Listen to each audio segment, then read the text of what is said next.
A'udhu billahi minash shaitanir rajeem. Bismillahir Rahmanir Rahim.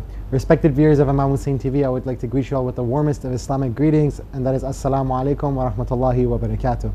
As you know, we are in this blessed month of Sha'aban, a month that has many blessings amongst blessings. And indeed it is a month that is known for the amount of people who show up to Karbala in order to honor all the heroes of Karbala, and in addition to our final and last Imam, Imam Mahdi Ajralallahu Ta'ala Farajah. Joining us tonight once again is Sayed Hossein al Qazwini. Assalamu alaikum, dear Sayyid. It's always an honor to be in your presence. My pleasure and honor. And you know, tonight Sayyid has told us that he wants to dedicate this discussion in the topic of worship. As you know, this even coming here to Karbala is some form of worship, and we're going to be diving into this type of worship. We're going to be diving into this topic in order to see why human beings as a whole need to worship.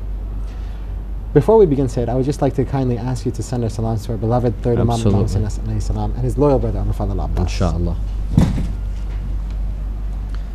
السلام عليك يا أبا عبد الله وعلى الأرواح التي حلت بفنائك. عليكم مني جميعا سلام الله أبدا ما بقيت وبقي الليل والنهار. السلام على الحسين وعلى علي بن الحسين وعلى أولاد الحسين وعلى أصحاب الحسين وعلى أخيه أبي الفضل العباس جميعا ورحمة الله وبركاته. السلام عليك يا أبا عبد الله الحسين وعلى الأرواح التي حلت بفنائك، خصوصا سيدي ومولاي يا أبا الفضل العباس عليه السلام جميعا ورحمة الله وبركاته.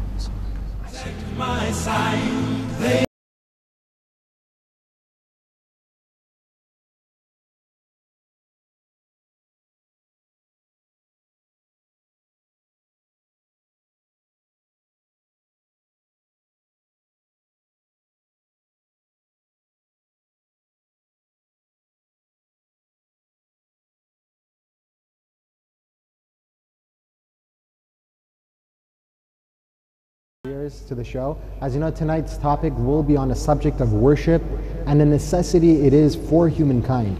Now, Sayyidina, in this day and age, the subject of worship is being attacked by many different agencies. You know, a lot of people have come forth, in the West especially, and they've come forward with the idea that God is not our creator. We have created God in our imagination in order to feel security, etc., etc., in order to control a set of groups. You know, can we dive back way before and see what the history of worship is? بسم الله الرحمن الرحيم الحمد لله رب العالمين وصلى الله على سيدنا محمد وآله الطيبين الطاهرين. Since we're still in celebration of the birth of Imam Zain al-Abidin alayhi salam, who's the master of worshippers and the leader of all worshippers, thus it's nice to talk about the subject during these nights. The act of worship is not something new. It's not something that was introduced in this century or the previous century, not even introduced by Islam. In fact, the act of worship was not even introduced by Christianity nor Judaism. The act of worship dates back to the first of creation, when humans were first created. Historians say that wherever there were humans, there were places of worship. Historians mention that some cities, the earliest cities, the earliest settlements, probably to their knowledge, of course, according to archaeology and anthropologists also have a say in this, that perhaps some cities didn't have a place of, for example, like hospitals. They didn't have hospitals. They didn't have place to receive medication, but there were places of worship. There were temples, altars, places of worship everywhere. Now, of course, we're not claiming that the earliest human beings and all human beings would worship Allah subhanahu wa ta'ala. No. There were various kinds of worshipping. Some would worship the sun, some would worship the moon, some would worship animals, some would worship humans themselves. Nevertheless, it's a form of worship. And acts of worship also varied from place to place. For some, it was manifested in singing. For others it was dancing. For others it was recital of certain prayers. For some it was offering animals or of such. Thus, objects of worship varied throughout history. Acts of worship also varied throughout history. But we can agree that there was a predisposition towards worship, almost like a calling towards a greater deity, whether it was a sun. Ahsant. We discover from this, from these historical evidence, that the act of worship is part of human nature. It's instilled in human nature. Proof of that is that even atheists, he might not admit to worshiping God, but you'll see him having immense respect for a politician, for a leader, or an atheist preacher. Or an atheist preacher. Ahsant. They have conventions nowadays, from what I've been told. They just kind of go towards other atheists who can prove a point better. So it's it. Karl Marx, to prove your point, or to reiterate your point, Karl Marx was quoted saying that I would like to change people from worshipping God to worshipping themselves. Worshipping themselves as in taking care of themselves. Well, this is still a form of worship. Mm-hmm. This is still a form of worship. He hasn't taken worship out of the equation. He's just diverted it. He changed their deity and their God. But he still believes in the existence of God, but who's God to him? For him, human beings are God, so to speak. Thus, it's definitely part of human nature to worship. It's definitely instilled. Even there are some scholars that say even those who would worship the sun or the moon or even animals or even human beings, they're responding to their human nature. They're responding to their human nature. But because they couldn't reach anything better, they began worshipping the sun or the moon. Their nature is telling them to worship Allah subhanahu wa ta'ala. But they made a mistake in finding out who's Allah subhanahu wa ta'ala. Otherwise it's in their human nature to worship Allah, but they made a mistake in figuring out who's who. Let me give you an example. Small ducks, when ducks are born, biologists and scientists say that it's part of their nature to follow their mother. We've seen it plenty of times. Who taught them that? It's not taught by society, like atheists say about humans who worship and are religious. No one taught this animal to follow its mother. They say that if, for example, the mother was not there, the mother geese or goose or the duck wasn't there, but there was another animal. They saw a cat, for example, will follow the cat. Why? Because it's in their nature to follow someone, but they made a mistake. But their nature tells them to follow the mother, they made a mistake. Our nature tells us to follow Allah subhanahu wa ta'ala. Some people made a mistake, they're responding to that nature, but they made a mistake in depicting who's God. They mistakenly thought that the sun or the moon or the calf or the cow or whatever is God. This is actually a calling, a response to the human nature. I've never seen anyone put it that way, as opposed to the mother duck being that greater thing that they're attracted to. And if it's not there, God forbid something happens to it, they follow a different animal with similar characteristics or similar traits as a mother. I'm pretty sure a mother cat would be their ideal. They'll start following. Yeah. Or even children. For example, children that are young, they have a need to eat. It's in their nature to eat. If they find good food, they'll eat it. But if they didn't, they'll find a flower, they'll eat the flower. Or my son has a tendency of eating my turba. Every day it gets chipped off. He has the need to eat, but he makes a mistake in what is food, what is genuine food to be eaten, and what is not. This is only proof when human beings worship the sun, the moon. I'm not saying that this is a correct form of worship. Of course not. This is wrong.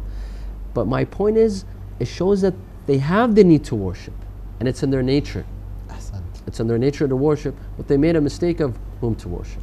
It's very interesting you mentioned that, because I come from the West, and a lot of times people say there are individuals that don't have a God and they can't care less about a God, They don't care about a religion. They just kind of, they go to parties, they get drunk, they just live life as it is. But what I've noticed is a lot of these people have a very spiritual side to them. For example, they go on fishing trips, camping trips. They go out into nature and they just relax. I don't know, they dwell there for a long time. That's something that I personally wouldn't enjoy. But could we say that these people who are going towards these, like the things towards nature and stuff, they're really trying to find like a calling that's within them, that even though they're not practicing in their day-to-day lives, something is telling them, there's something more to life than this? Ahsant. Definitely when they go out there, they're in search of something. Yeah. They might not like to admit it, but it's nature that's drawing them to search and to look for something.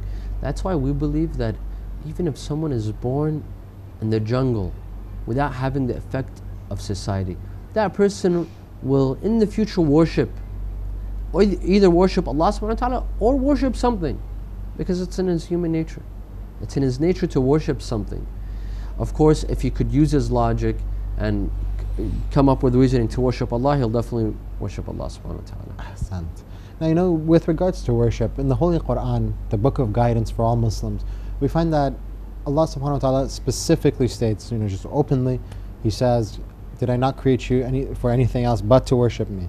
Is that our only purpose as human beings? That Allah, a lot of people like to say, people outside of Islam, atheists like to say, is God really that needy, astaghfirullah, that He needs our worship? Didn't she say He's an all perfect God that is not in need of anything? So what is our response to that? Allah subhanahu wa ta'ala states, وَمَا خَلَقْتُ الْجِنَّ وَالْإِنسَ إِلَّا لِيَعْبُدُونَ. Surely I did not create humans and jinn only, I created them only to worship. Thus the verse is very clear that the reason behind our creation is to worship. However, we know that Allah subhanahu wa ta'ala is not in need of our worship. If a person would fast every single day of his life and pray every night of his life, all night, this won't increase Allah in anything. And if that person didn't worship, it wouldn't decrease Allah in anything. Allah has nothing to gain from a person's worship, and He has nothing to lose from the lack thereof. And we believe that Allah is independent. Ya ayyuhan nas, antumul fuqara'u ila Allah, wallahu huwal ghani. The Quran says, you people, you are in need of Allah. Allah is not in need of you. He's not in need of your worship. Thus, if Allah created us to worship, and He's not in need of us, and not in need of our worship, that only means that we are in need of our worship. We are in need of this worship towards Allah subhanahu wa ta'ala. This takes us back. Allah subhanahu wa ta'ala is only trying to pinpoint at us our nature, that it's part of you. You can't run away. You have to admit it, even if you don't like to admit it. You have to worship. It's a need. Allah subhanahu wa ta'ala has put in us several needs. The need to eat, the need to reproduce, the sexual desire. The sexual desire, of course, it's only a way for reproduction. Allah subhanahu wa ta'ala put this desire in us so that we may reproduce and continue the line of human beings. Allah put in us the need to eat so that we may remain alive. And Allah put in us the need to worship. Now, but we come back, okay, well, why do we have the need to worship? It's in part of human nature, okay, that's fine. But why is it part of human nature? Why is it that we need to worship? What happens if we don't worship? What happens when we don't worship? Chaos. We just have to look at the West today. Get a glance at the United States of America, or at Canada, or at Europe. Let's look at the murder rates, crime rates, the amount of rapes and murders and armed robbery and theft that are taking place in the West compared to the East. It's unbelievable statistics. In the city of Detroit by itself, every minute there's a crime takes place. Wow. Within one day, several murders take place only in the city of Detroit in the United States of America. I'm not talking about Fallujah or Ramadi or here in Iraq. Detroit, one of the greatest capitals of one of the greatest states In America, Yes. several murders take place every day. Michigan, yeah. In Michigan, how many people go through depression in the West? Damn. Depression is one of the greatest illnesses in the West today. How do we know this? Look at pharmacies. The number one selling medicine Antidepressant. is antidepressants and Prozac. Prozac specifically, now I'm not trying to make any sort of advertisement for Prozac, but statistics say that Prozac is the leading antidepressant being sold. Antidepressants. It's actually funny you mentioned that. Over my stay here in Karbala, I was checking my Facebook and I saw a little article. A boy who was 22 years old by the name of Elliot Rogers. He went on a mass murder attack because he said that no woman had the desire to commit adultery with him. And he said, I'm 22 years old and I am still a virgin, and because of this I am going to kill all you women who did not take an interest in me. So he went ahead, he killed 6 college girls in a drive-by shooting. And this is a boy who had wealth. His father was actually one of the assistant directors of a movie, who I think Hunger Games or something like that. You know, this person went ahead and killed people because of a desire, a simple desire. Then this is the result of a society that's driven by sexual advertisements and desires and, you know, Materialism. Materialism. Every few months in the United States of America, we hear of school shootings. This is unheard of. Have you ever heard of this in the Middle East, or even in Europe, or in Africa, or in Asia? Or it only happens in materialistic societies, where people, all they worry about is living the American dream. What is the American dream? To make as much money as possible. Yeah. That's the American dream. To make as much money as possible and be filthy rich. No matter how you get it, basically. Well, when you become filthy, no matter how. No, well, let's say you get it from lawful means. You worked hard and you became very rich. Yeah. But what need does that that satisfies your body only? That satisfies your stomach, Your survival instincts. your survival instincts, your clothing, your what? That's it. But you're neglecting your spirit and your soul and your spiritual needs. That's what's happening in the West.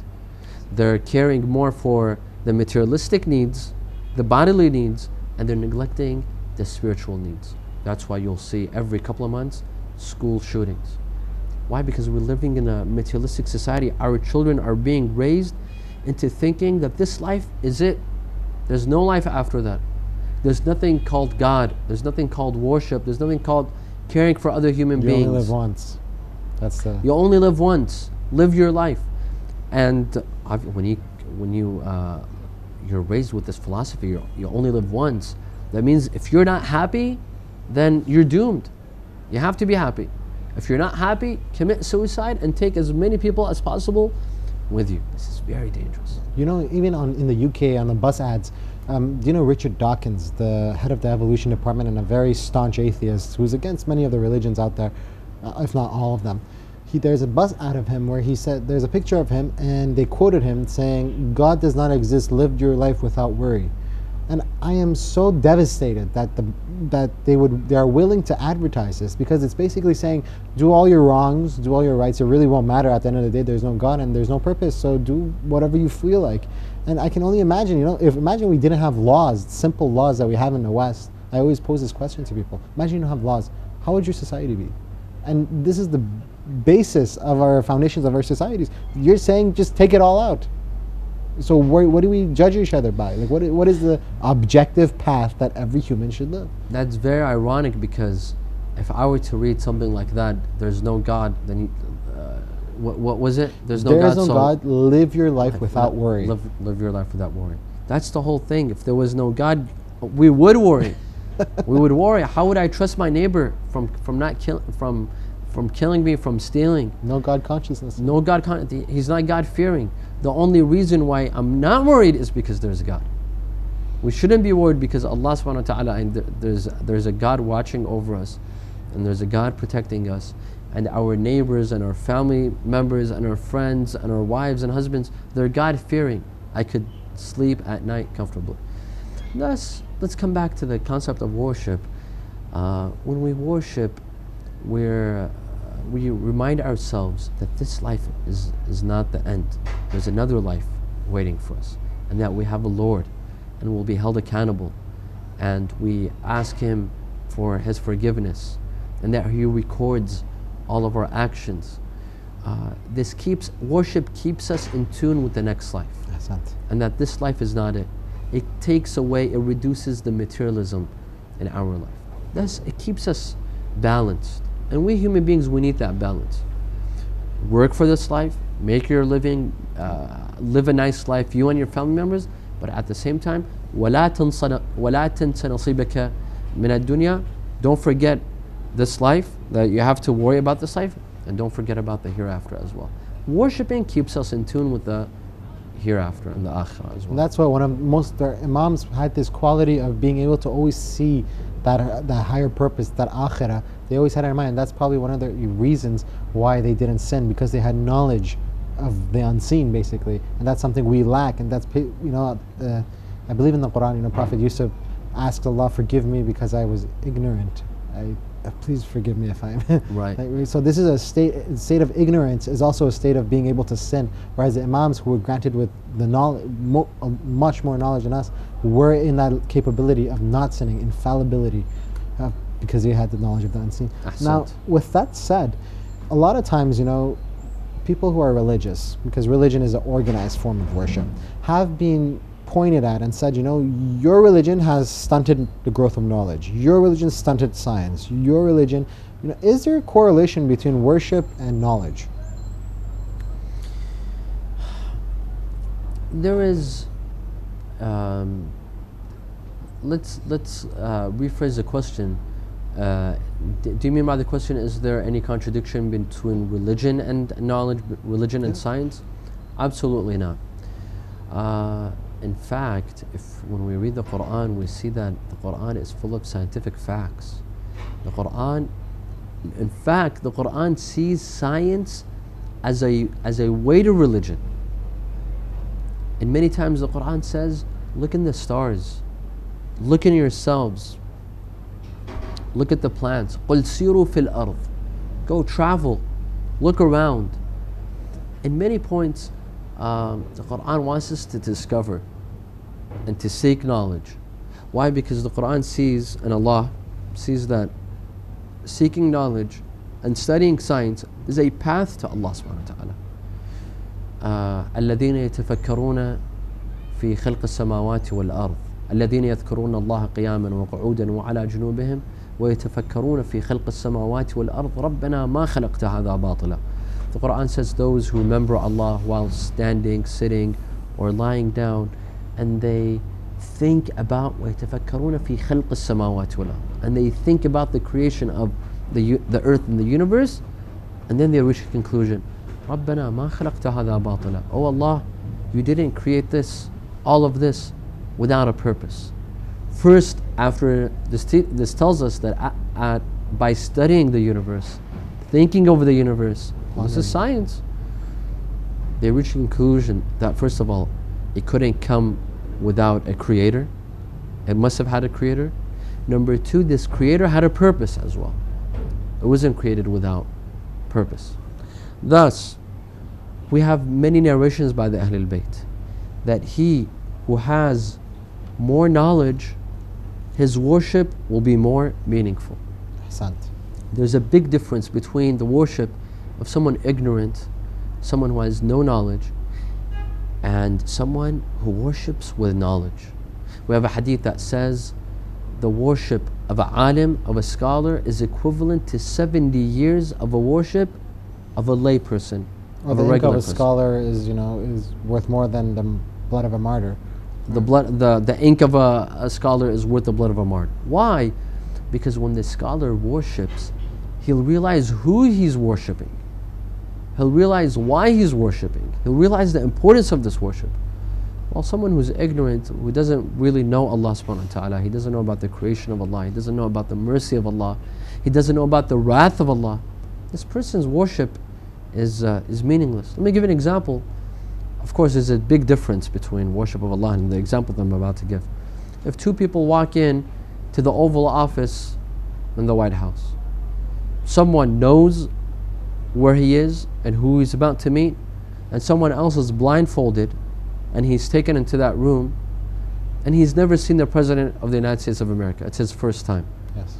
They're both going to meet that president, but is the meeting going to be the same? One of them, he's going to appreciate the place, the meeting, the person. The way he addresses the president is going to be different from the person who doesn't know who this person is. He might think it's a basketball player from the LA Lakers or something. Thus, the worship of someone knowledgeable, he knows who he's speaking to. His worship is going to He have... recognizes his position. He recognizes, he knows exactly whom he's speaking to. The other person, he could care less. He's only doing it out of routine because he's requested to do so. There's a big difference. The Quran says, هل يستوي الذين يعلمون والذين لا يعلمون?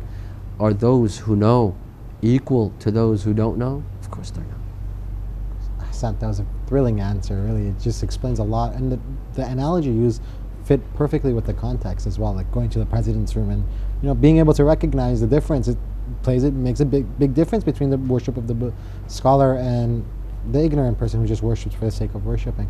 Now, with that said, are there different forms of worship whenever we come to We believe, we have the ritual worship, salah, fasting, hajj, khums, zakat.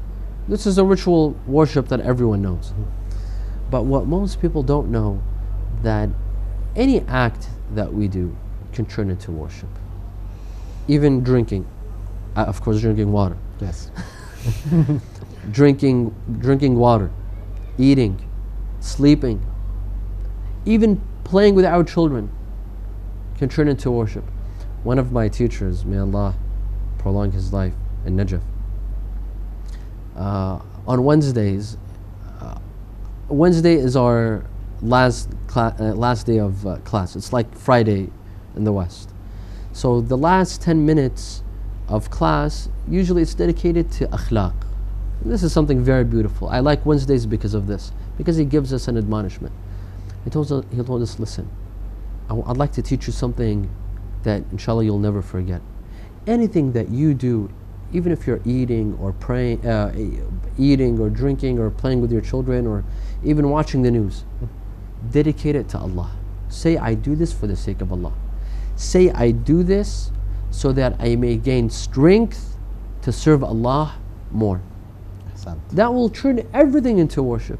This cup of water, if I drink it with this intention, so that I may gain strength, so that I may continue this interview with my dear brother Hadi, so that my dear brothers and sisters that are viewing us on Imam Hussein TV benefit more and learn more about Islam, this becomes a form of worship. Playing with your children, having fun with them, if you do it with the intention that it gives you more comfort and strength to continue the path of serving Allah subhanahu wa ta'ala, this is worship. Buying your wife a gift. Buying your wife a gift. I don't know about that one. That would sound nice. Even sleeping. Our sleep at night, when we put our head on our pillow, say qurbata in Allah ta'ala. Oh Allah, I sleep to gain strength so that tomorrow in the morning when I wake up, I'm re-energized to come out and serve you again. SubhanAllah. This is a form of worship. There is another form of worship that of course we just talked about a little bit ago about the relationship between worship and knowledge. Thinking and contemplating in itself is a form of worship. Wow. We have a hadith that says تفكر ساعة خير من عبادتي 70 سنة, perhaps. Thinking for 1 hour is greater than the worship of 70 years. Just to think. Sitting for a while and thinking. تفكر ساعة doesn't necessarily mean thinking for an hour, but thinking for a certain time period. Thinking about ourselves. Where was I? Where am I headed? What is my goal in life? How's my relationship with Allah? How's my relationship with my neighbors, with my wife, with my children, with my parents? Thinking about our actions, my deeds, are they good, are they bad? Today, if I die, will I be satisfied with my deeds? Have I done enough good deeds? Am I ready to die tonight? If the day of judgment is tomorrow, am I ready? these sort of questions. This is a form of worship. Would thinking about some of the divinely appointed holy figures of Allah subhanahu wa ta'ala also count as worship? Because I remember reading a hadith once by the Holy Prophet sallallahu alaihi wasallam. He's saying even thinking about Ali ibn Abi Talib can be considered as worship. Would you say that as well, Sayyid? Thinking of Ali ibn Abi Talib, or the remembrance of Ali ibn Abi Talib. Yes. Dhikru aliyin ibadah, yes. The remembrance of Ali ibn Abi Talib is a form of worship, and this hadith, by the way, is narrated in both Sunni and Shia sources. What irritates me is that those who read this hadith and yet say, so and so was the first Khalifa, so and so was the second Khalifa, so and so was the third Khalifa, and they put him in the fourth. Your narrations say that remembering him, just mentioning him is a form of worship. Definitely, even thinking about Imams is a form of worship. Why? Because automatically when we think about them, we would like to become like them. Yes. We learn from them. We set them as examples for us. When you think of someone, you automatically, subconsciously, try to behave like them. And it's not like they're drawing us towards themselves, they're drawing us to Allah subhanahu wa ta'ala. Towards Allah subhanahu wa ta'ala. Ahsant. As-salamu ala al-adilla'i ala Allah, as we recite in Ziyarat al-Jami'ah. Peace be upon you, O those who show us the path to Allah subhanahu wa ta'ala. Ahsant. Well, thank you very much for that answer, Sayyidina. We are all out of time, unfortunately. I look forward to continuing this subject with you for tomorrow night, if that is possible. Inshallah, part 2, Inshallah. Well, we would like to thank our dear viewers for joining us this evening for this thrilling discussion on the concept of worship as a necessity for humankind. And also, we would like to mention to our viewers to please join us within the next 5 minutes, where we will be with Sayed Haider al Jezani with his beautiful recitations once more. With that said, we just wanted to take a 5-minute break, and we would like to see you all in the next 5 minutes once again. Thank you. Inshallah. Shukran, Sayyid. Ahsantum, brother.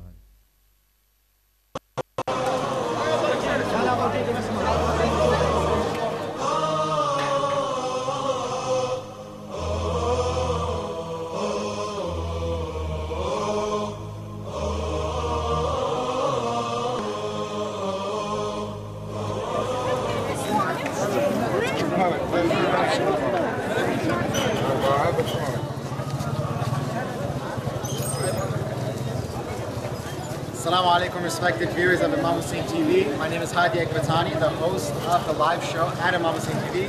I'm here joined with Sayed Haider al Jezani, a wonderful reciter, all the way from the UK. As you know, today is the 6th of Sha'aban. It is a Thursday night, or as we like to say, the night of Friday.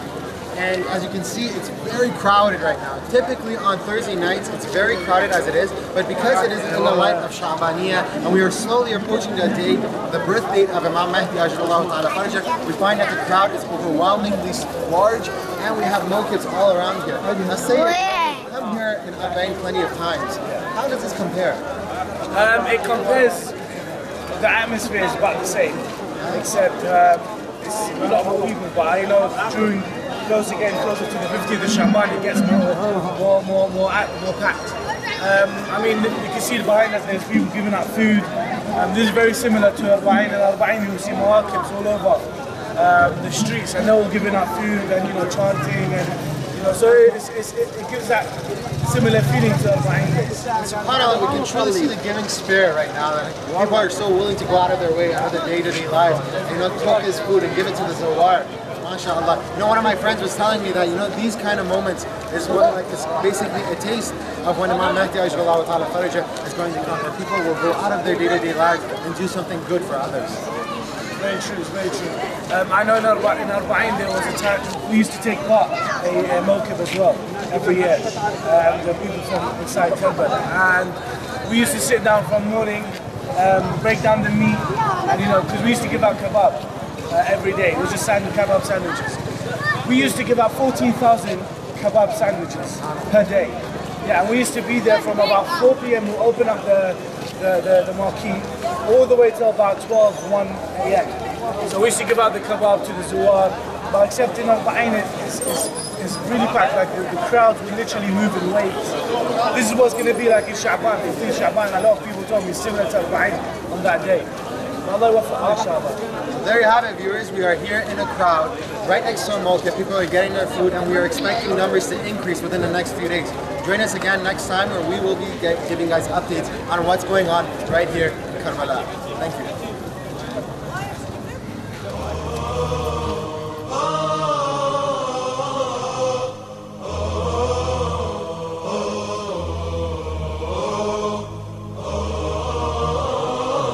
Welcome back, respected viewers. As you can see, Sayed Haider and I just had a change of environment. We were recently standing in Sidra Street, right next to the Haram of Imam Hussein by a mokib. And as you can see, we were talking about the numerous people that were here during the time of Sha'abaniyah. Right now, as you can see behind us, there's a dome, there's a little mosque behind us, and this is known as the Maqam of Imam Mahdi Ajrullahu Ta'ala Faraja. Now, it has been said that the locals actually spotted Imam Mahdi here praying and talking to his followers, and thus they went ahead of the game and they built a small mosque in honor of Imam Mahdi's presence. Now, I'm here again with Sayed Haider al Jezani. Sayed Haider, could you tell us a little bit about our walk from the Sidra Street all the way down to the Maqam? What did you feel? What did you see? Wow, it was amazing. You know, all that spirits of Arba'in kicked back in. A lot of people they're serving, going out of their way day-to-day lives and coming here and spending the whole day, they're serving. You know, these people are simple people where you wouldn't expect them to have what they have. But what I know, I've spoken to a lot of them, that they save up during the whole year for these two times, for Arba'in and Sha'abaniyah.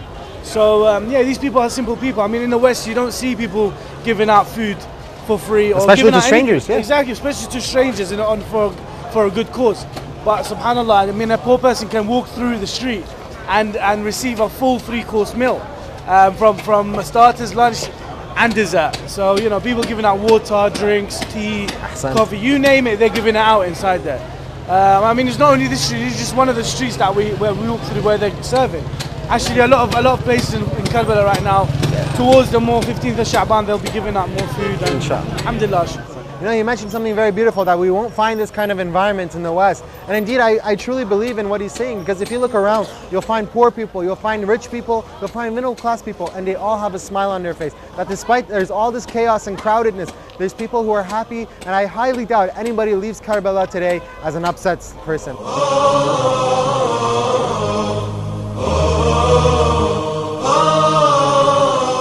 Welcome back, dear viewers. As you can see, Sayed Haider and I are here in front of the Maqam of Imam Mahdi Ajrullahu Ta'ala Faraja, except here at a different view and a more interesting view. As you can see right next to us is a body of water known as one of the branches of the Furat River. Now, for those of you who don't know, the Furat River was the river that Abbas went towards in order to obtain water for the children of Hussein to which led to his martyrdom. May Allah, peace and blessings be upon him. Now, also another interesting thing is that if you look around, you'll see children are setting fire to these candles and they're setting it free in the water. What the locals actually did around here is they built a little tourist attraction. They built these steps where people can visit this branch of the Furat River and, you know, just bring their families. I'll say here, what have you noticed this far with us people? What I've noticed is actually there are so many different kind of people here at the same time. There's people from the Indian Ocean, from Asia, from Iran, Syria, from all over the world. I mean, because now it's the month of Sha'aban as well, coming closer to the 15th as well. There's so many people from the West, from America, from England, from Sweden. I've bumped into so many people that came as well from London. Yeah, but so many people, you can feel the atmosphere just changing, because there's not only Iraqis or Arabs that can share this beauty, right? Except a lot of people from the whole world can actually share it as well. Alhamdulillah. And once again, we can see a demonstration of the miracle of this holy land and the universality of it, that it can attract people from all across the world. And this is an attribute that we like to give to the blessed city of Mecca. You know, when people come for their pilgrimage, we see people of all skin colors, all races, all backgrounds, and yet they still come to the pilgrimage. At the same time, when we look at the holy land of Karbala, we find people come from all around the world in order to honor our blessed third Imam and his royal brother. Welcome back, respected viewers of Imam Hussein TV. As you know, over the past few nights we have been in the presence of Sayed Haider al Jezani, our beautiful reciter from the UK. And you know, as you see, you just saw a little clip of me and Sayed Haider outside, just going around, looking at the mokib, looking at the scenery right here in Sha'abaniyah. Now, Sayed Haider, what was the experience like being outside the studio for once? It was very nice. It's a good experience. It's good to share with the viewers what the atmosphere is outside. I mean, it was earlier on, so not everyone is out, but mashallah, from what obviously you've seen the atmosphere outside was beautiful. People giving out food, caring for one another. Yeah, everyone's smiling. It's a good atmosphere. Yeah. For those of you who haven't been to Karbala in Arba'in or Sha'aban, what you have to realize is that locals here are very, very good to the Zawarin, to the people who are here for ziyarat, and they recognize the importance of taking care of the Zawarin as well. And thus, my good friend was telling me earlier, he's saying, when you come and see the state of Karbala like this, it's almost as if you're seeing a little sneak preview of the government of Imam Mahdi Ajjallahu Ta'ala Faraja, where people are so willing to help one another, people are so willing to go out of their way, stop your day-to-day activities, and give to one another. And that's something that's very hard. People are very occupied. It's hard to find people like that around the world. Not everywhere you see people giving out something for free for a good cause. You have to buy everything. And they're practically begging you to. Exactly, they're begging you. Like there's this one guy who said to me, "Look, step all over my body, but do not pass me without taking a bite." Subhanallah. So it's like you find these kind of people around these places at these times. Alhamdulillah. Now, for those of you who don't know, Sayyid Haider is our reciter. He has been joining us over the past few nights, and he has been reciting in the context of every night. However, tonight he has decided to dedicate this recitation to Abul Fadl Abbas. As you know, Abul Fadl Abbas's shrine is right behind us in the studio, and it's not a green screen. This is a live studio. Right outside the window is the shrine of Abul Fadl Abbas, and inshallah he can hear your recitation. Sayyid Haider al Jezani. Inshallah. Bismillah. He who seeks to find the valor of man, a hero drawn and with courageous pen, a blood incapable of fear, the lions shake when they hear Abbas.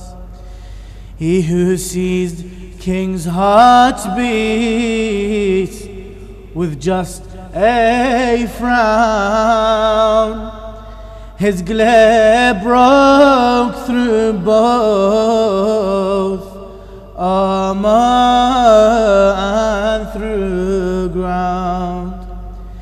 He'd not sit, he would kneel in case danger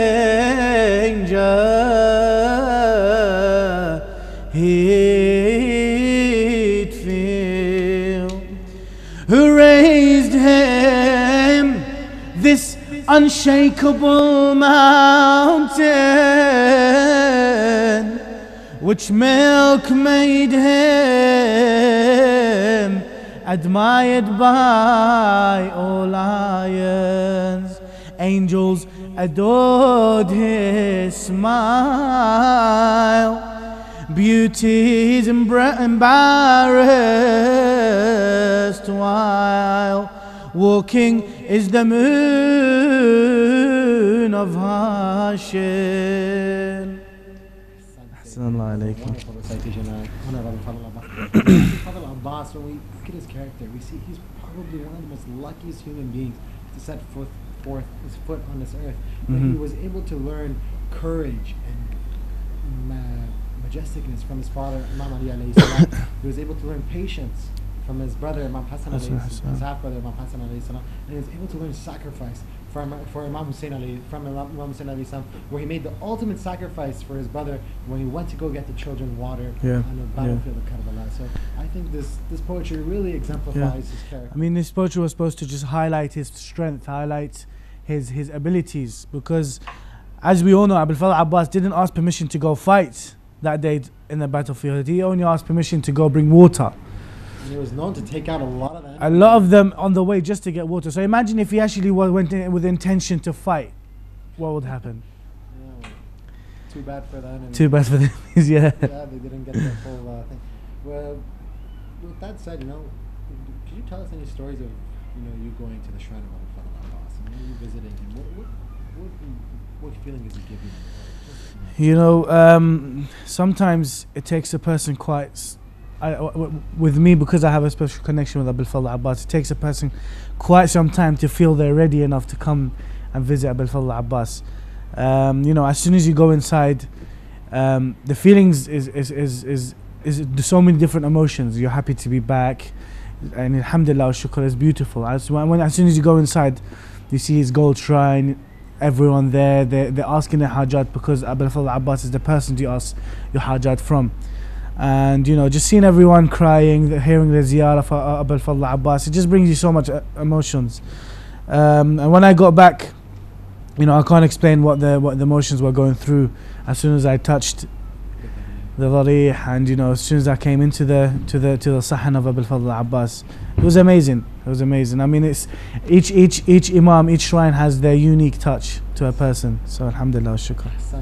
With that said, dear viewers, this concludes our program for tonight. As you know, tonight's program was in honor of Abul Fadl Abbas, and we would like to pray to Allah subhanahu wa ta'ala to make our youth maybe half of what Abul Fadl Abbas was for Imam Mahdi Ajjallahu ta'ala faraja when he reappears. And finally, we would like to end with this dua: Allahumma ajil waliyak al-faraj. May you hasten the reappearance of Imam Mahdi Ajjallahu ta'ala faraja. Assalamu alaikum wa rahmatullahi wa barakatuh.